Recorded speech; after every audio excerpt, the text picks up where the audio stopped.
Del tema con la ministra de la Mujer y Equidad de Género, Antonia Orellana, con quien ya estamos comunicados. Ministra, hola, buenas tardes. Hola, buenas tardes, ¿qué tal? Ministra, ¿qué le parece toda esta situación en una primera reacción a modo general para luego ir a los detalles? Bueno, yo primero quiero agradecer a la Contraloría General de la República por fiscalizar que esta normativa se esté cumpliendo, si no, no tendríamos este dato, ¿cierto? Y en ese sentido, al menos 242 municipios, que es más de 2/3 de la cantidad de municipios que hay en nuestro país, estén incumpliendo la norma, es efectivamente algo muy preocupante. ¿Cómo funciona esto? Para poder ¿Ya? explicarlo. El registro de deudores es un registro privado, no en el sentido que su dueño sea un privado, sino que es reservado, no es algo que esté colgado en la web, Ujú. ¿cierto? ¿Por qué? Porque hay datos de niños ahí, y por lo tanto ellos tienen derecho a esa privacidad. Y en ese sentido no cualquiera puede entrar, solamente están habilitados para entrar personas, funcionarios que tengan que cumplir, no solamente públicos, también por ejemplo los de los bancos, pero solamente están habilitados para entrar y acceder y revisar los datos funcionarios que tengan que ver específicamente con el trámite para el que un deudor en el registro está inhabilitado. En este caso hablamos de las licencias de conducir o sus renovaciones, y por lo tanto los funcionarios municipales que tienen acceso aquí al registro son muy pocos y son los que están normalmente en la dirección de tránsito, ¿cierto? Que son los que suelen atender en ventanilla estas solicitudes, y luego si hay que dar examen, otra cosa, es otra persona, pero es específicamente ese tipo de funcionario o funcionaria. Esta ley implicó su implementación porque fue aprobada en el gobierno anterior, un esfuerzo bien grande porque venía sin informe financiero. Esto quiere decir que venía sin recursos para su implementación, siendo que es un volumen de datos que es gigantesco.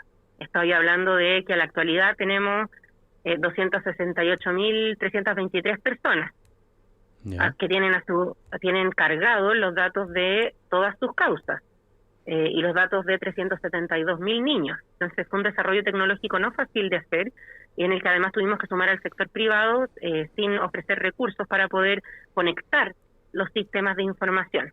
Entonces ha habido un esfuerzo muy grande por implementar esta normativa, y ahora estamos avanzando en la parte de fiscalización que se cumple, es decir, vamos avanzando. ¿Qué es lo que podemos decir entonces? Que es muy preocupante, pero creo que lo que nos habilita esto es a fortalecer la capacitación hacia los municipios, que es algo que hemos ofrecido y vamos a ofrecer de nuevo a la Asociación Chilena de Municipios para que conozcan bien el trámite. Sabemos además que hay cierta reticencia también a veces en los funcionarios, porque hay personas que se ponen agresivas cuando se les informa esto, pero queremos centrarnos también a que, independiente de este problema específico de implementación para el cual ya por fin tenemos datos, el registro en general ha tenido un buen comportamiento y ha mejorado desde que publicamos y implementamos esta segunda ley, que es la ley de pago efectivo, más conocida como Papitos Corazón. Ya perdí esa batalla. Mm. Vi- Eh, que es la que abrió la posibilidad, porque cuando se creó el registro, tú entrabas al registro y no podías salir nunca. mm. No se estableció en la ley cómo salir del registro. Entonces, ¿qué es lo que hicimos nosotras en la ley de Papito Corazón? Entre otras cosas, además del mecanismo de pago, también abrimos la posibilidad a que los deudores o deudoras, hay un 4% de mujeres deudoras, que cancelen la deuda, salgan del registro y puedan acceder a estos trámites en forma normal. Y desde entonces, esto es mayo del 2023, se han realizado más de 132.000 cancelaciones de inscripciones de deudores, es decir, 132.000 deudores que han pagado su deuda Ah, o, la otra opción, llegado a un acuerdo de pago completo y suficiente. Estamos buscando el poder acceder al contenido total del informe para poder ver cuáles son los municipios. También puede ser que haya muchos municipios con poca licencia, hay un grupo que tiene un número bastante grande y esto nos muestra que tenemos que seguir mejorando la capacitación respecto a las obligaciones de cada quien para poder hacer cumplir esta ley. Es un buen dato el que entrega, ministra, respecto de entonces cómo en la práctica lo que se ha logrado también es, bueno, el objetivo final, que al final se paguen estos dineros adeudados, ¿no? O sea, la idea no es solamente que alguien tenga un impedimento para acceder a la sanción, por decirlo de alguna manera, sino que efectivamente se logre que estos dineros adeudados, que son derechos, evidentemente se puedan cancelar y la persona pueda hacer el trámite y, bueno, ponerse al día al respecto. Ahora, me queda una duda, sí, referente a si estos municipios que aparecen cuestionados por haber entregado de todas maneras estas licencias de conducir, ¿podrían aducir el hecho de no tener los recursos suficientes o la capacidad tecnológica suficiente para hacer las consultas? ¿Podrían entregar un argumento como ese para tratar de deslindar algún tipo de responsabilidad? No, la verdad es que todos los municipios, para cumplir la ley, tienen que simplemente mandar los datos verificados de la persona que tiene que hacer la consulta y con eso es tan simple como que se le habilita con un usuario y una contraseña a poder entrar y revisar con el nombre de cada persona. Eso es una consulta digital que no implica nada más para el municipio que el que haya un computador en el que se acceda a esta base de datos. Y de hecho lo hemos realizado y he ido mejorando con un gran apoyo del registro civil, porque quiero decir que aquí no se nos entregaron recursos porque esto se implementó el 2022, veníamos con el presupuesto anterior, pero se hizo un gran esfuerzo porque esto es una prioridad e incluso hemos podido conectar a esta base de datos con los bancos, que hay que recordar que los bancos para hacer consultas respecto a ofertas de crédito no lo hacen uno a uno, pues hacen operaciones automatizadas. Entonces, cuando digo que acá ha habido un esfuerzo grande por la implementación con los distintos actores, es porque ya tenemos más de 1.100 instituciones conectadas con sus distintos funcionarios. Y por lo tanto, el acceso al registro no es una excusa. Mira, sin conocer el detalle del informe de Contraloría, que es algo que vamos a solicitar con el fin de poder ofrecer las capacitaciones pertinentes, tiendo a pensar que es más desconocimiento de la norma. A veces estos funcionarios rotan, el que se capacitó no es el mismo que hizo, pueden pasar esas cosas. Ahora también quiero señalar que como aquí se está incumpliendo una medida judicial, es bueno que los municipios revisen cuáles son sus cifras, en especial quienes salen nombrados en el informe, porque están incumpliendo una orden judicial. Claro que sí. Esto no es al lote. Claro que sí. ¿Sabe por qué le preguntaba esto de si había alguna dificultad más de tipo técnico, de implementación o de algún tipo de recurso?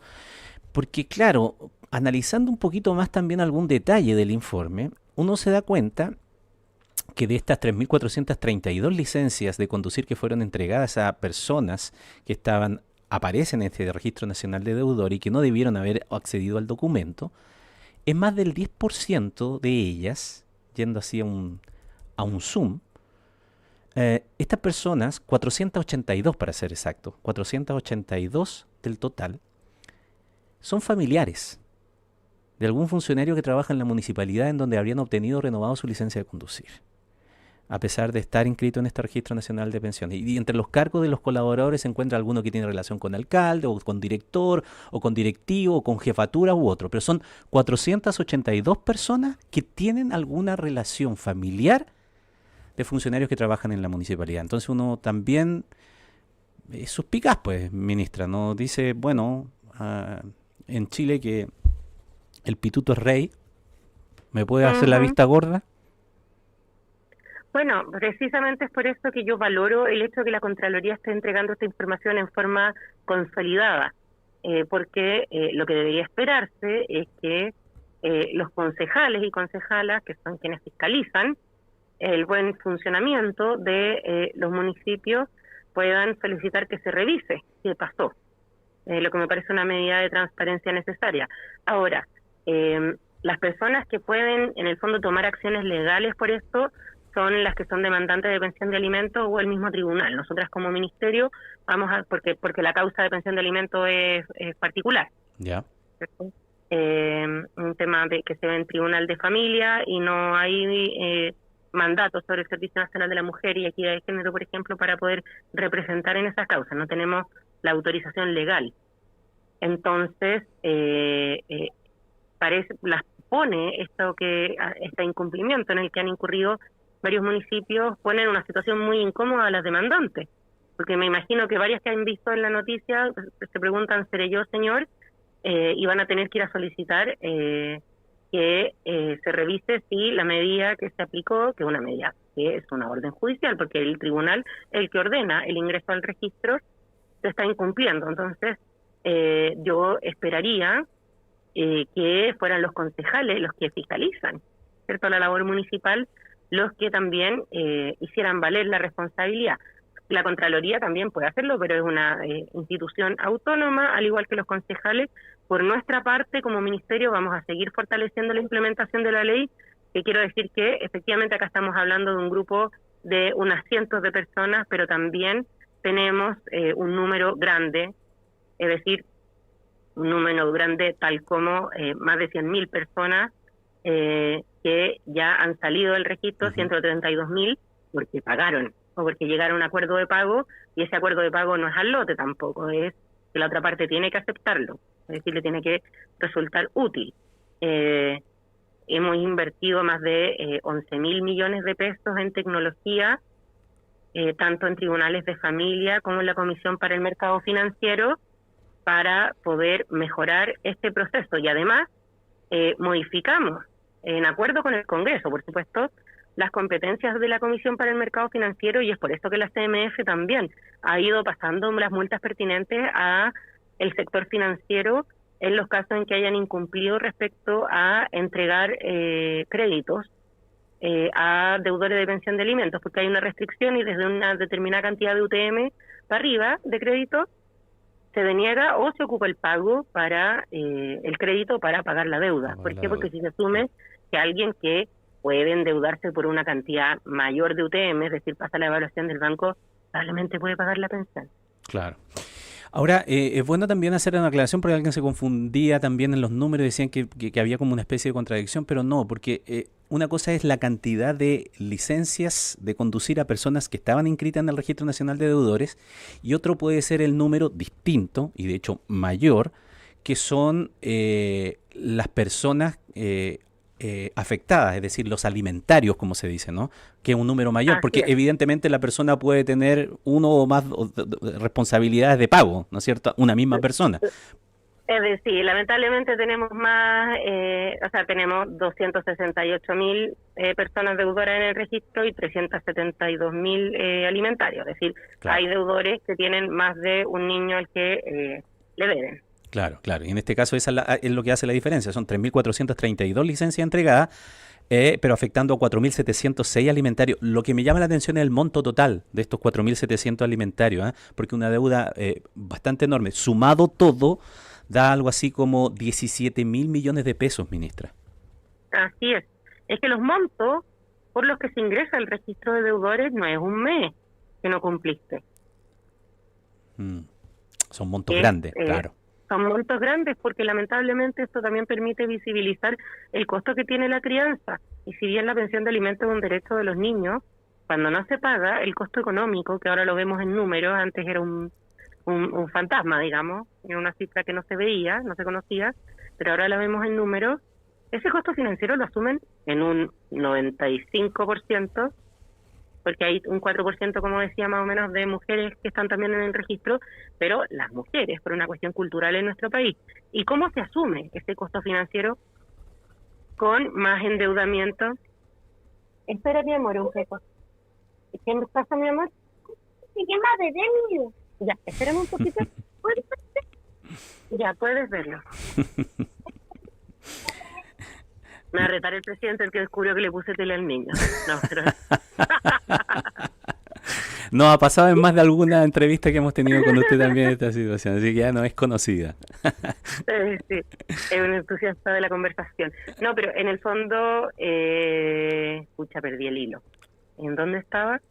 Eh, No, pues que ese costo financiero el en el costo, sí. fondo lo ocupan, lo pagan las mujeres en endeudamiento, en trabajos más precarios, porque al no tener apoyo parental, suelen optar por formas laborales informales, porque les permiten manejar sus tiempos, como porque, por ejemplo, comercio informal, como por ejemplo trabajo doméstico informal o trabajo en servicios sin contrato. ¿Por qué? Porque así pueden manejar sus tiempos y cubrir esas cuestiones que no se pueden hacer si no tenéis apoyo, Ujú. si no Un- tenéis a alguien al lado. Última cosa entonces, ministra, a partir de esto entonces usted ha dicho, valora entonces el informe que hace Contraloría General de la República y acciones a seguir desde el punto de vista del ministerio, por ejemplo, el hecho de tomar contactos con la Asociación Chilena de Municipalidades para tratar de que esto no vuelva a ocurrir. Vamos a ir por ese aumento y fortalecimiento de la capacitación y, por supuesto, aquí es la Contraloría la que determinará como organismo de control lo que haya que hacer con respecto a los municipios que incumplieran. Ya, Ya. ya. Porque entiendo que hay una responsabilidad desde el punto de vista administrativo del funcionario. Tenía entendido que se puede cursar una multa al funcionario si se detecta una irregularidad como esta que puede ir en un pago de su remuneración hasta la mitad de su sueldo, al parecer, ministra. Así es, y por eso creo que es importante mirar por comuna cuál es la realidad, porque si tenemos un caso de licencia otorgada en un municipio, es distinta a la realidad de Claro, municipios donde tenemos más de 100. De claro. todas formas, el correcto funcionamiento de los municipios está en la Contraloría General de la República y en su Consejo Municipal, así como también, por ejemplo, en el Poder Legislativo, en los parlamentarios que fiscalicen. Nosotras no tenemos ese poder fiscalizador porque somos parte del Ejecutivo también, pero vamos a seguir trabajando para mejorar esta implementación. De todas formas, yo creo que el hecho de que la Contraloría esté fiscalizando esto fortalece el sistema, nos permite detectar estas brechas y también permite que vayamos aumentando los números que ya son bastante grandes, es decir, hay más de 200.000 personas inscritas en el registro, hay más de 132.000 personas que han salido del registro porque pagaron o llegaron a acuerdo de pago, y además con el complemento de la ley Papito Corazón tenemos órdenes de pago por 1 billón, con B, digamos, de 360.000 millones de pesos. Y con volúmenes de pago en este informe, si mal no recuerdo, es a la fecha de octubre, son cifras difíciles de reunir porque son muchas instituciones, ¿ya? Así que no las vamos modulando, pero más o menos 588.000 millones de pesos. Oh, qué Es cifra. decir, son cifras altas porque las divides por familia, promedios de montos que van entre los 2 y los 15 millones y que están llegando directamente a las familias de los niños y niñas y de sus cuidadoras, que en el 95% de los casos son madres jefas de hogar. Muy bien. Antonia Orellana, ministra de la Mujer y la Equidad de Género, gracias por estos minutos de conversación con nosotros aquí en la radio. Que tenga un buen fin de semana. Hasta luego. Muchas gracias.